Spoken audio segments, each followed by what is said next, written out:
Сёння чытаем з вамі 146 сонет Уільяма Шекспіра. Спачатку на беларускай мове ў перакладзе Владзіміра Дубоўкі, а потым на англійскай мове. І пасля 145 такога вясёлага, добрага сонета мы з вамі сёння чытаем сонет сумны, сур'ёзны, філасофскі, што ў перакладзе Владзіміра Дубоўкі, што Уільяма Шекспіра. Ёсць над чым тут памеркаваць, падумаць і вельмі і вельмі добры сонет, каб час ад часу яго перачытваць. Паехалі. Уладзімір Дубоўка. Душа мая, зямлі ўсёй асяродак, чаму прыгон ты церпіш над сабой? На афарбоўку сцен мне шкода сродак, а што за той фарбованай сцяной?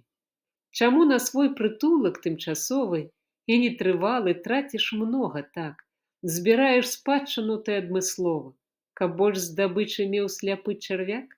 Збагачай, душа, сваю скарбніцу, для дзён наступных застанецца скарб, хоць з-панадворку будзе менш ільсніцца нікому не патрэбных танных фарб. Тады над смерцю станеш гаспадыняй, яе ўся ўлада над жыццём загіне. На англійскай. Poor soul, the center of my sinful earth, for these rebel powers that thee array, why dost thou pine within and suffer dearth, painting thy outward walls so costly gay?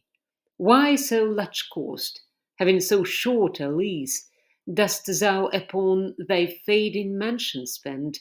Shall worms, inheritors of this excess, eat up thy charge? Is this thy body's end? Then, soul, live thou upon thy servant's loss, and let that pine to aggravate thy store. By terms divine in selling hours of dross, within be fed, without be rich no more. So shalt thou feed on death that feeds on man, and death once dead, there's no more dying then.